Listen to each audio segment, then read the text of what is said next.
बिस्मिल्लाहिर्रहमानिर्रहीम। बेटा आज हम चैप्टर नंबर 16 के एमसीक्यूज़ को डिस्कस करेंगे। आपको स्क्रीन के ऊपर पेज जो है ना वो नज़र आ रहा होगा, आप उसको देख लीजिए। या जो फाइल आपको भेज दी गई थी ऑलरेडी मैंने ग्रुप में भेज दी थी, आप उसको देख लीजिए। तो MCQ number 1, when muscle contract, जब मसल कॉन्ट्रैक्ट करता है, हमारी बॉडी में जितनी भी मूवमेंट होती हैं वो मूवमेंट उस वक्त हुआ करती हैं जब हमारी बॉडी के मौजूद मसल कॉन्ट्रैक्ट करते हैं।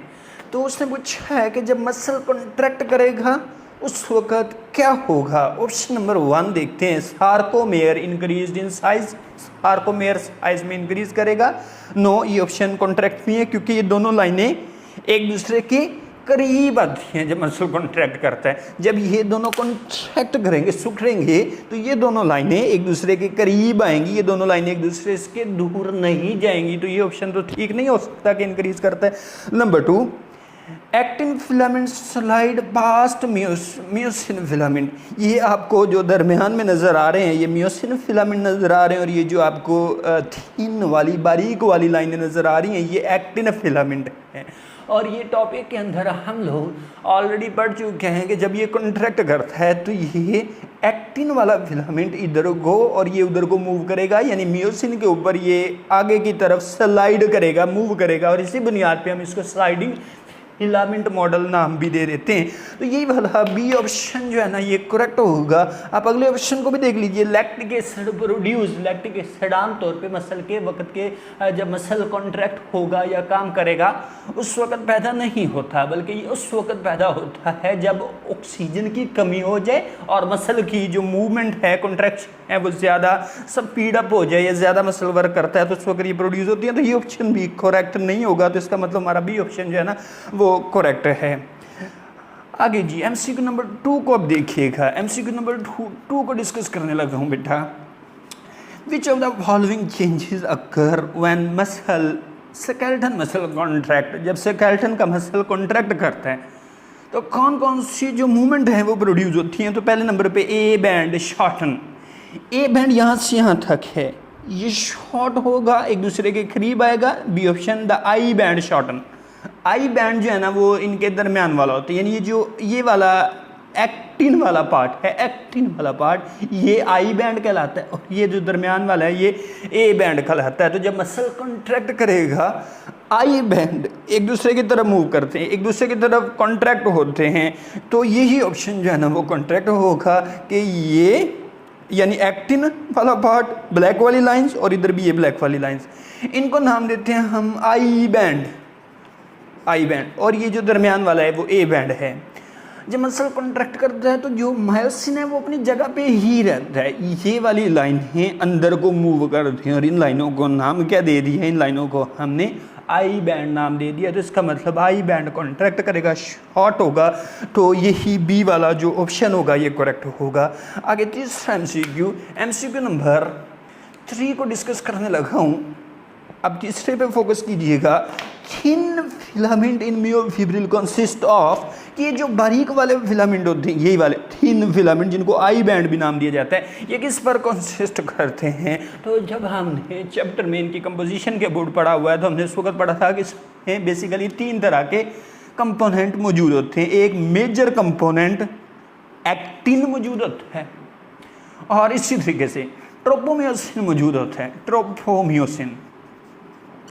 और तीसरे नंबर पे इनमें मियोसिन मौजूद होता है। तो ये ट्रोपोनिन मौजूद होता है, ट्रोपोनिन। तो ये 3 कंपोनेंट जो है ना ये मौजूद होंगे किसके अंदर, एक्टिन फिलामेंट के अंदर, बारीक वाले फिलामेंट के अंदर। लेकिन चूंकि एक्टिन बड़ी मिकदार में, मेजर अमाउंट में मौजूद होता है तो इस फिलामेंट को एक्टिन फिलामेंट नाम दे दिया जाता है। लेकिन ये इसमें अकेला मौजूद नहीं होता, बल्कि ये दोनों यानी ट्रोपोमियोसिन और ट्रोपोनिन भी अंदर मौजूद होते हैं। तो इसके अकॉर्डिंग हमारा जो ए ऑप्शन होगा, पहला ऑप्शन, यानी एक्टिन, ट्रोपोमियोसिन और ट्रोपोनिन, ये तीनों चीज़ें या कंपोनेंट मौजूद होते हैं। तो ए ऑप्शन हमारा करेक्ट होगा। उसके बाद है जी contraction of striated muscle is initiated by the release of energy in the presence of, कि जब मसल कॉन्ट्रैक्ट करेगा तो उस वक्त एनर्जी रिलीज होगी तब वो कॉन्ट्रैक्ट करेगा। और एनर्जी रिलीज कब होगी, किस आयन की मौजूदगी में मसल कॉन्ट्रैक्ट करेगा, किस आयन की मौजूदगी में मसल को ये मैसेज मिलेगा कि अब कॉन्ट्रैक्ट होना है। और उस वक्त कॉन्ट्रैक्ट होगा तो आप लोगों ने पढ़ा हुआ है कि जब कैल्शियम आयन रिलीज होता है, कैल्शियम आयन को कौन रिलीज करता है, यस हार्कोप्लाज्मिक रेटिकुलम। ये हार्कोप्लाज्मिक रेटिकुलम जो एक किस्म का एंडोप्लाज्मिक रेटिकुलम है, ये क्या करेगा, ये कैल्शियम को रिलीज करेगा। और कैल्शियम क्या करेगा, ये ट्रोपोनिन से जाके जो है ना वो बाइंड करेगा, जुड़ेगा, यानी एक्टिन फिलामेंट के एक कंपोनेंट से जाके जुड़ेगा और मसल जो है ना वो कॉन्ट्रैक्ट करेगा। तो कैल्शियम आयन बी ऑप्शन जो है वो करेक्ट होगा। उसके बाद 5 MCQ में देखिए, mammalian, in the mammalian skeleton there is a distinct synovial joint between synovial joint, ये joint की किस्म है जो joint वाले टॉपिक में आपने पढ़ी हुई है। वो कहते हैं कि मैमल में ये synovial joint किस जगह पे मौजूद होता है, तो बाजू में ये joint मौजूद होता है, क्योंकि हमारी जो बाजू है वो आगे की तरफ भी और पीछे की तरफ भी मूव कर सकती है, यानी उसमें कंप्लीट जो है 90 डिग्री की मूवमेंट हो जाती है और लगभग 180 डिग्री की भी मूवमेंट हो जाती है। तो बी ऑप्शन यानी ह्यूमरस और अल्ना, ये बी ऑप्शन जो है ना, ये दोनों बोन्स के अंदर ये साइनोवियल जॉइंट मौजूद होता है, यानी अपेंडिजेस में ये जॉइंट मौजूद होता है। उसके बाद MCQ नंबर 6 में देखिए, Which of the following is a bone of axial skeleton? Axial skeleton. आपको पता है what is meant by axial skeleton? skeleton को 2 कंपोनेंट में डिवाइड किया जाता है। एक को बोला जाता है जी axial skeleton और एक को बोला जाएगा pendicular skeleton. pendicular skeleton. Axial skeleton में कौन कौन से कंपोनेंट आ जाते हैं, नंबर 1 हमारे खोपड़ी की हड्डी यानी स्कल, और नंबर 2 रिब्स, और एक बोन सीने की जो चेस्ट की बोन है इसमें मौजूद होती है जिसको स्टर्नम नाम दिया जाता है। तो एक स्टर्नम मौजूद होगी इन बोन्स को, और वर्टिब्रल कॉलम भी ऐड हो जाएगी। इन तमाम बोन्स को मिला के हमारी बॉडी का जो स्केलेटन बनता है उस स्केलेटन को नाम दिया जाता है एक्सियल स्केलेटन। और पेंडिकुलर स्केलेटन में एक पेल्विक ग्रिडल आ जाता है और नंबर 2 पेक्टोरल ग्रिडल आ जाता है, पेक्टोरल ग्रिडल। और इनमें से निकलने वाले जो अपेंडेजेस होते हैं यानी बाजू और लेग्स, वो भी इस ही यानी पेंडिकुलर स्केलेटन में आ जाता है। तो एक होगी इसमें बेटा पेल्विक ग्रिडल और पेक्टोरल ग्रिडल, और उनमें मौजूद अपेंडेजेस यानी लेग्स और आर्म्स, इनको मिला के बोला जाएगा पेंडिकुलर स्केलेटन, और ये वाली जो कंपोनेंट होंगे इनको मिला के बोला जाएगा एक्सियल स्केलेटन। तो यहाँ पूछा ये गया है कि विच of the following is the bone of axial skeleton, इनमें से कौन सी जो हड्डी है ना वो एक्सियल स्केलेटन की बोन है। तो MCQs में आपको एक रिब्स का ऑप्शन नजर आ रहा है, एक शोल्डर ग्रिडल का नजर आ रहा है, एक पेल्विस का नजर आ रहा है, और एक जो है ना वो फीमर का नजर आ रहा है। शोल्डर ग्रिडल पेक्टोरल ग्रिडल में आ जाता है, और जो पेल्विस और फ्यूमर है वो पेल्विक ग्रिडल और उनके अपेंडेजेस में आ जाते हैं। तो इसका मतलब ये दोनों तो पेंडिकुलर स्केलेटन में मौजूद होंगे। तो ए ऑप्शन जो रिब्स होगा, रिब्स वो किसका कंपोनेंट होगा, वो एक्सियल स्केलेटन की बोन होगी, एक्सियल स्केलेटन का कंपोनेंट होगा। तो ए ऑप्शन जो है ना वो करेक्ट होगा। उसके बाद बेटा नेक्स्ट 7 MCQ के अंदर vertebral column include, vertebral column यानी रीढ़ की हड्डी, नीचे दिए गए ऑप्शंस में से कौन सी जो बोन है या कंपोनेंट है वो वर्टिब्रल कॉलम में मौजूद होता है। तो ए ऑप्शन में आपको नजर आ रहा है सैक्रम, बीम नजर आ रहा है कॉसिक्स, और इसके बाद सर्विकल, थोरैसिक और लंबर वर्टिब्री। आपको पता है कि जितने भी वर्टिब्रल कॉलम है ना, यानी वर्टिब्रल कॉलम में जितने भी वर्टिब्री हैं, ये हमारी रीढ़ की हड्डी यानी वर्टिब्रल कॉलम, इनको मुख्तलिफ कंपोनेंट में डिवाइड कर दिया जाता है। कोई थोरैसिक कंपोनेंट बन जाता है और कोई लंबर कंपोनेंट बन जाता है, सैक्रम बन जाता है, कॉसिक्स बन जाता है, और सर्विकल बन जाता है। लंबर इसमें नहीं आएगा, सर्विकल आ जाता है।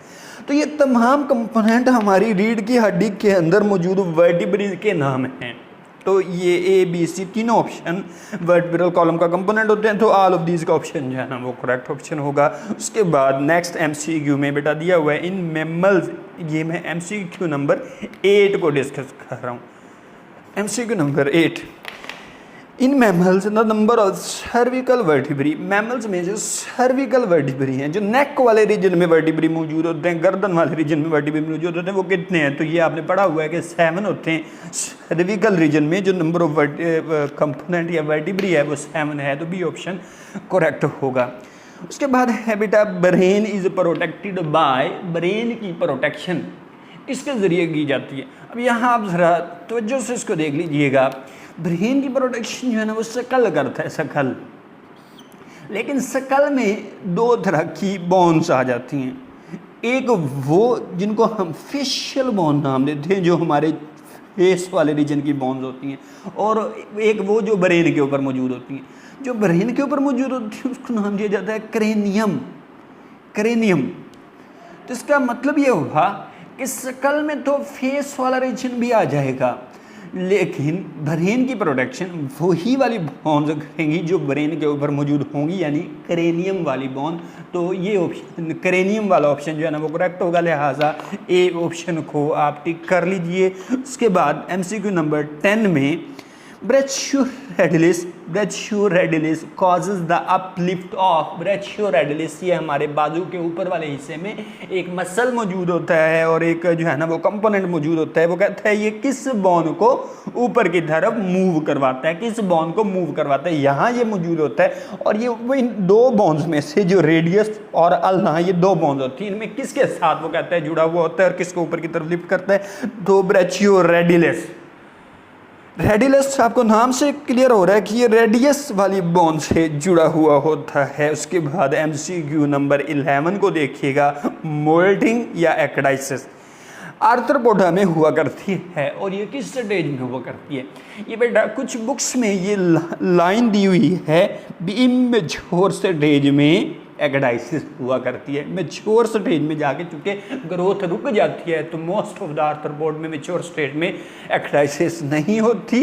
एक्डाइसिस का जो मकसद होता है वो यही होता है कि बॉडी के ऊपर नए बड़े एक्सोस्केलेटन को बनाना, इसलिए कि ऑर्गेनिज्म ग्रो कर सके। अब चूंकि जब मैच्योर हो जाएगा उस वक्त ग्रोथ की ज़रूरत ही नहीं है, ग्रोथ होनी ही नहीं है, तो इसलिए एक्डाइसिस भी नहीं होगी। तो इमेच्योर वाला जो ए ऑप्शन है वो करेक्ट होगा। उसके बाद है जी muscle fatigue is caused by, MCQ number 12, muscle fatigue is caused by, muscle fatigue, muscle में दर्द का होना। बाज़ औक़ात मसल में पेन शुरू हो जाता है, और ये इस वक्त पूरी शुरू हो जाता है जब हम बहुत ज़्यादा रनिंग करते हैं या सीढ़ियाँ उतरते चढ़ते हैं या हम इस किस्म की कोई दूसरी फिजिकल एक्सरसाइज करते हैं, तो मसल्स में पेन शुरू हो जाता है। उसकी वजह ये है कि जब हम कोई बहुत स्पीडली एक्सरसाइज कर रहे होते हैं तो उस वक्त बॉडी को ऑक्सीजन की कमी हो जाती है, और जब ऑक्सीजन की कमी हो जाएगी तो मसल्स में मौजूद कुछ ग्लूकोज ऑक्सीजन की गैर मौजूदगी में या लेस अमाउंट में, लेस अवेलेबिलिटी में ब्रेक डाउन हो जाएगा। और जब ग्लूकोज ऑक्सीजन की कमी में ब्रेक डाउन होगा तो वो एनर्जी ज़्यादा मकदार में नहीं बनाएगा, थोड़ी मकदार में बनाएगा, और इसके साथ साथ वो लैक्टिक एसिड को बना देगा, और ये लैक्टिक एसिड हमारे मसल्स में जमा हो जाता है। जब ये मसल्स में जमा हो जाता है तो उसके नतीजे के तौर पे हमें मसल्स में पेन शुरू हो जाता है। जब हम थोड़ी देर रेस्ट करते हैं तो ये लैक्टिक एसिड वापस पायरुविक एसिड या ग्लूकोज में तब्दील हो जाता है, और उस वक्त हमें जो मसल्स में दर्द हो रहा होता है, पेन हो रहा होता है, वो बंद हो जाता है। तो ये B option accumulation of lactic acid ये करेक्ट ऑप्शन होगा।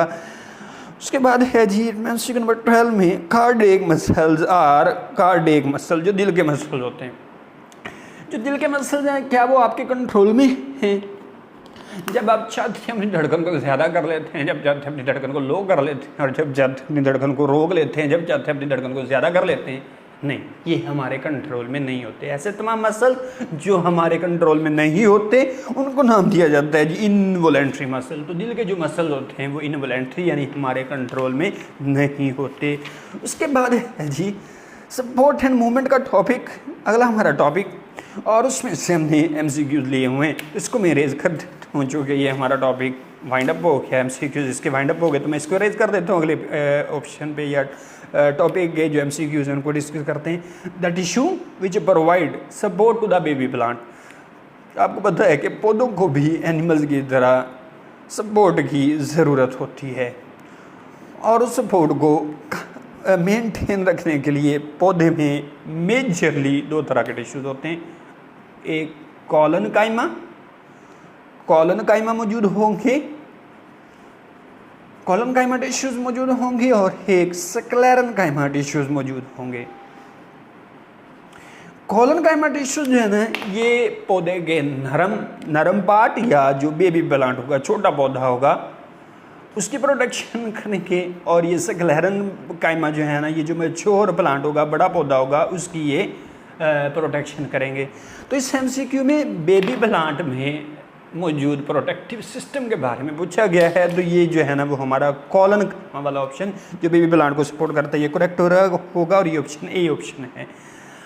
एमसीक्यू नंबर 15 में the tissue involve in the producing turgor जब पौधा वाटर को जज़ब करता है, टर्गर का मतलब टर्जिडिटी है, टर्गर ये वाटर के लिए वर्ड यूज़ होता है। जब पौधा वाटर को जज़ब करेगा, वाटर को जज़ब करने के बाद उसके जो टिश्यूज़ होंगे वो रिजिड हो जाएंगे, उनमें सख्ती आ जाएगी, और इस कैफियत को टर्जिडिटी या टर्जिड होना कहा जाता है। और जिन टिश्यूज़ में वाटर जमा होगा आमतौर पे उन टिश्यूज़ को पेरन काइमा टिश्यूज़ बोला जाता है। तो तीसरा ऑप्शन सी ऑप्शन जो है ना वो करेक्ट होगा।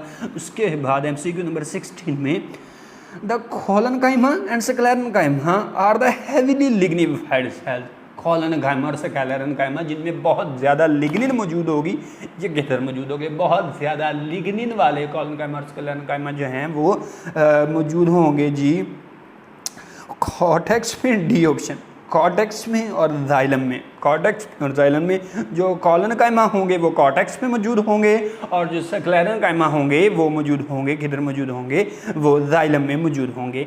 उसके बाद एमसीक्यू नंबर 17 वाले को देखिएगा जी। एमसीक्यू नंबर 17 में स्क्लेरन काइमा सेल्स कौन कौन से होते हैं, तो बुक में ये हमारे दूसरे तीसरे पेज के ऊपर जो माइक को मैं ठीक कर लूँ, जो स्क्लेरन काइमा टिश्यूज दिए हुए हैं उनको आगे कुछ कैटेगरीज में डिवाइड किया गया है।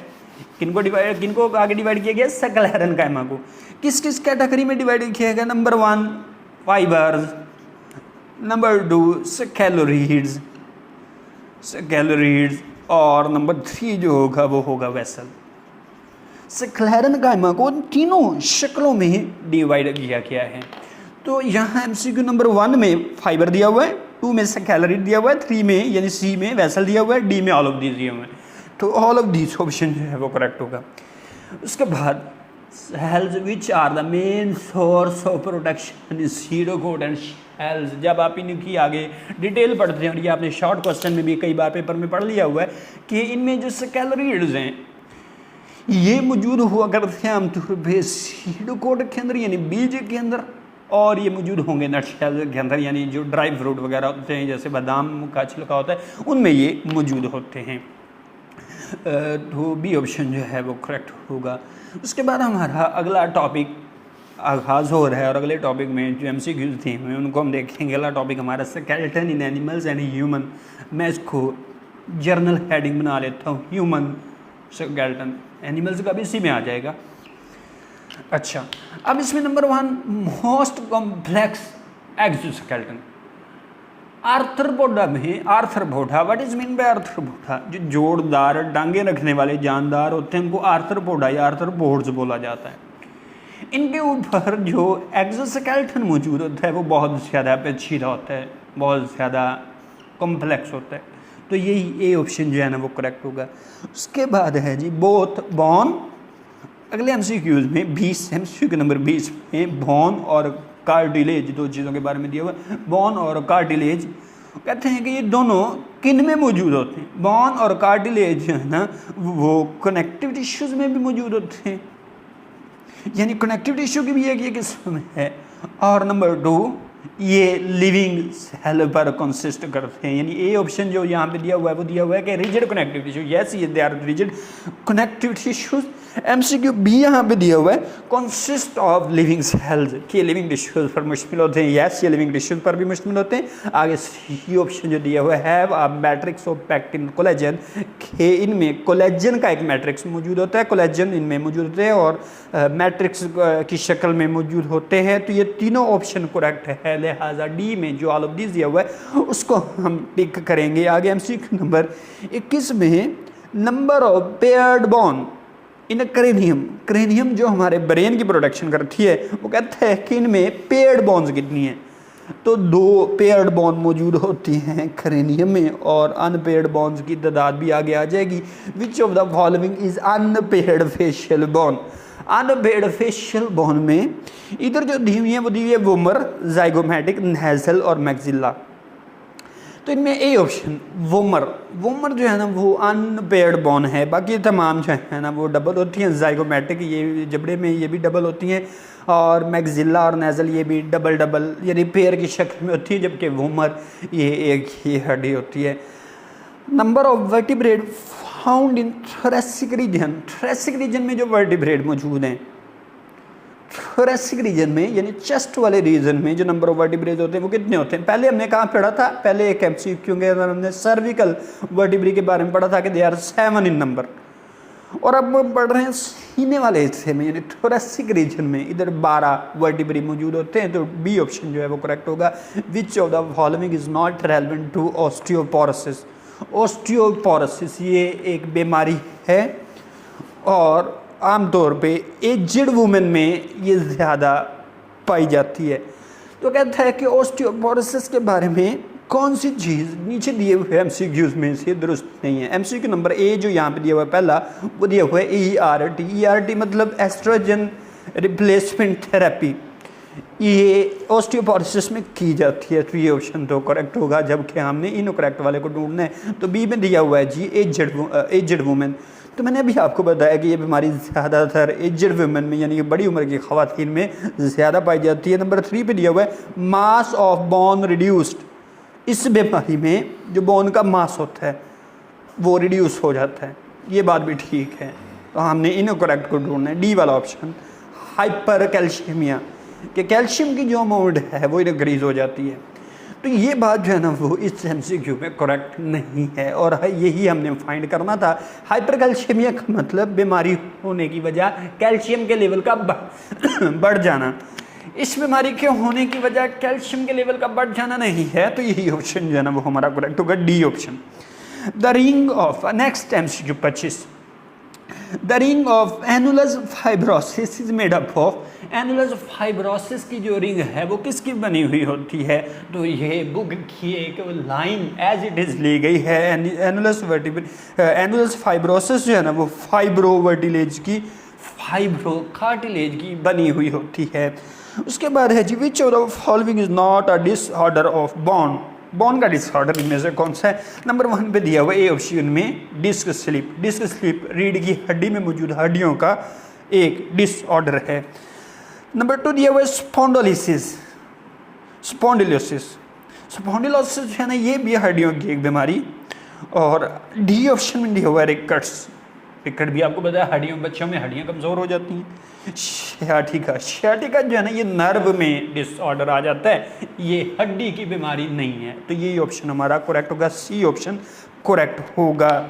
उसके बाद है जी नेक्स्ट MCQ नंबर 27 में क्रॉनिक आर्थराइटिस। आर्थराइटिस जो है ना बेटा ये 3 तरह का हो सकता है। नंबर 1 आर्थराइटिस में नंबर 1 ओस्टियोआर्थराइटिस, ओस्टियोआर्थराइटिस, रियूमेटिड आर्थराइटिस और गाउट या गाउठी आर्थराइटिस।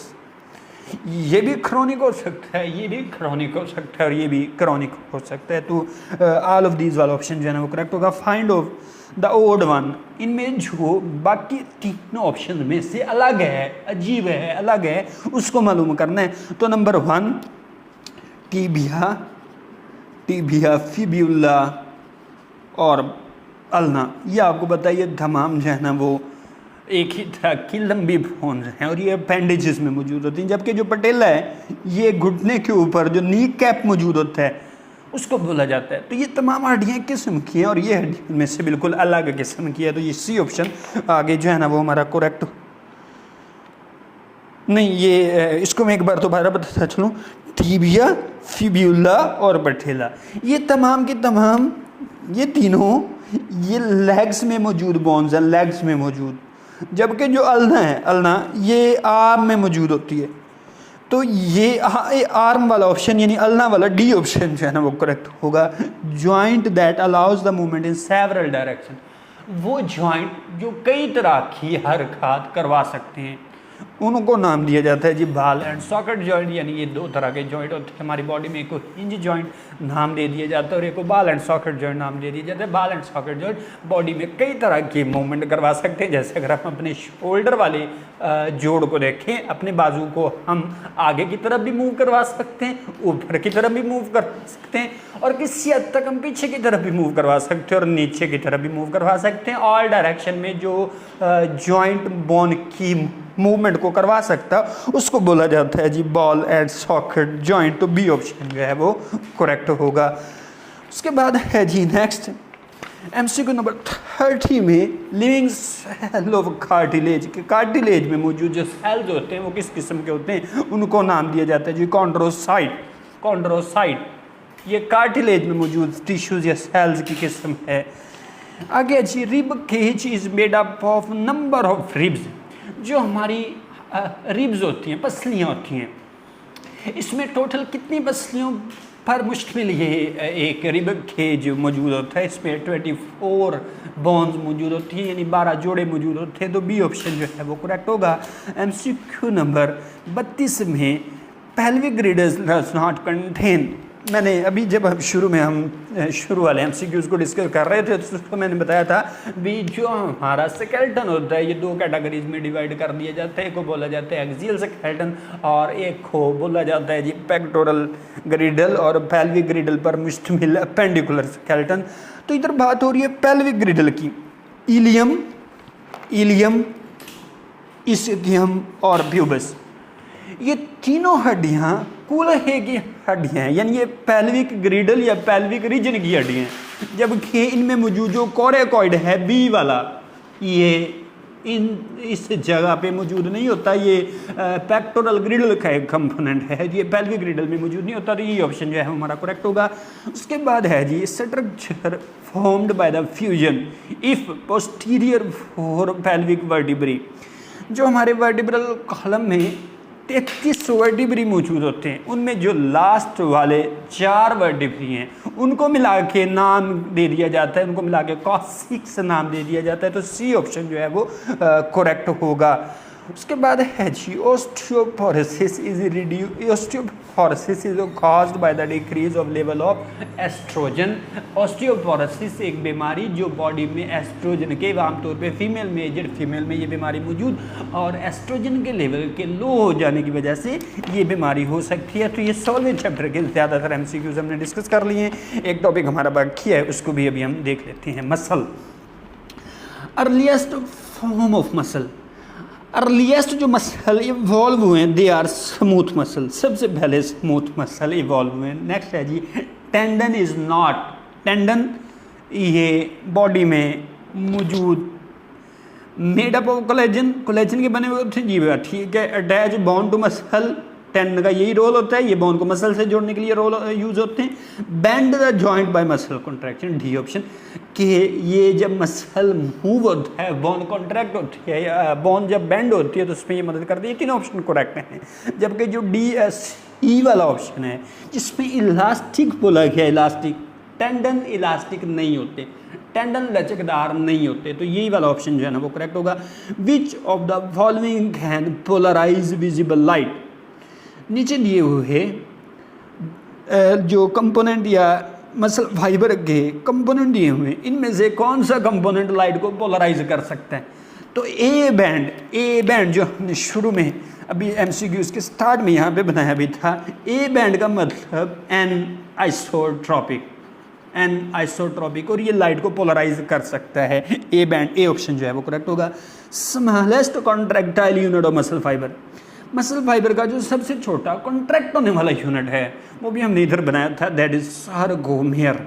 सार्कोमेयर ये कॉन्ट्रैक्ट होते हैं, एक्टिन एक्टिन एक दूसरे की तरफ मूव करते हैं और इसके नतीजे के तौर पे लाइक ये भी एक्टिन और ये भी एक्टिन, ये दोनों जब एक दूसरे की तरफ मूव करेंगे तो दोनों जी लाइन मूव करेंगे और जी लाइन के मूव करने की वजह से जो सार्कोमेयर है वो कॉन्ट्रैक्ट हो जाएगा। स्लाइडिंग फिलामेंट मॉडल में only actin is shorten, MCQ already हम एक और शक्ल में डिस्कस कर चुके हैं। और उसके बाद है sarcomere reticulum is, sarcomere reticulum जो है ना वो इनमें से किसकी किस्म है, ये एक तरफ एंडोप्लाज्मिक रेटिकुलम है, एंडोप्लाज्मिक रेटिकुलम जो कि मसल में मौजूद होता है, और ये स्मूथ एंडोप्लाज्मिक रेटिकुलम की एक किस्म है। तो बी ऑप्शन जो है वो करेक्ट होगा।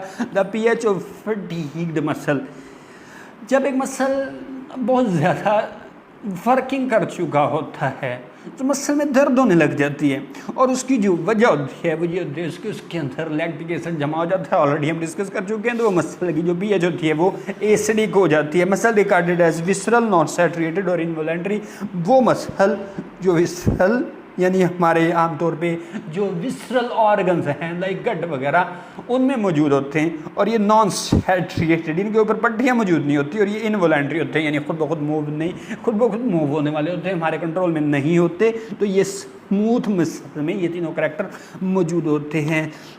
नेक्स्ट है जी starting from immovable bone which is right sequence of part of muscle, कि अगर हम इमूवेबल बोन से स्टार्ट करें तो मसल के तीनों कंपोनेंट में हमें किस किस्म की जो है वो तरतीब नज़र आएगी। तो नंबर 1 ओरिजिन, इमूवेबल बोन में मसल का वो किनारा जो इमूवेबल बोन से जुड़ा हुआ होता है that is known as origin. Origin के बाद बैली, और बैली के बाद इंसर्शन आ जाएगा, और ये कुछ इस किस्म का होगा लाइक ये एक मसल है, मसल, और इस मसल में ये मसल किससे जुड़ा हुआ होगा, लाजमी तौर पे ये मसल जो है ना वो एक बोन से जुड़ा हुआ होगा। लेट्स सपोज ये जो है वो एक इमूवेबल बोन है, इमूवेबल बोन है, और मसल का वो किनारा जो इमूवेबल बोन से जुड़ा हुआ होगा उसको हम नाम दे देंगे ओरिजिन, और ये जो दरमियान वाला पार्ट होगा इसको नाम दे देंगे बैली, और ये जो एंड वाला पार्ट होगा जो मूवेबल बोन से जुड़ा हुआ होगा इसको बोलेंगे इंसर्शन। तो ओरिजिन, बैली, इंसर्शन, ये जो तरतीब है ये बी वाले ऑप्शन में दी हुई है। तो ये वाला MCQ हमारा करेक्ट होगा। नेक्स्ट MCQ के अंदर बॉडी में मौजूद मसल्स की तादाद के बारे में पूछा गया है। तो आप जानते हैं बॉडी में टोटल 650 मसल्स मौजूद होते हैं, तो ये जो बी वाला ऑप्शन है वो करेक्ट होगा। लास्ट MCQ को डिस्कस करेंगे, ions containing with troponin molecule to expose binding site. ये ऑलरेडी हम एक और शक्ल में डिस्कस कर चुके हैं कि कैल्शियमाइन ये सार्कोप्लाज्मिक रेटिकुलम से रिलीज होगा, और रिलीज होके जाके बाइंड किसको करेगा, ट्रोपोनिन को जाके बाइंड करेगा। तो कैल्शियम वाला सी ऑप्शन जो है वो करेक्ट होगा। यहाँ तक आपके 16वें चैप्टर के MCQs हमारे कंप्लीट हो गए। आप इनको डिस्कस कर लीजिएगा अच्छी तरह से और रीडिंग इसकी कर लीजिएगा। नेक्स्ट हम अगले चैप्टर के जो MCQs हैं उनको देखेंगे और डिस्कस करेंगे। अल्लाह हाफिज़।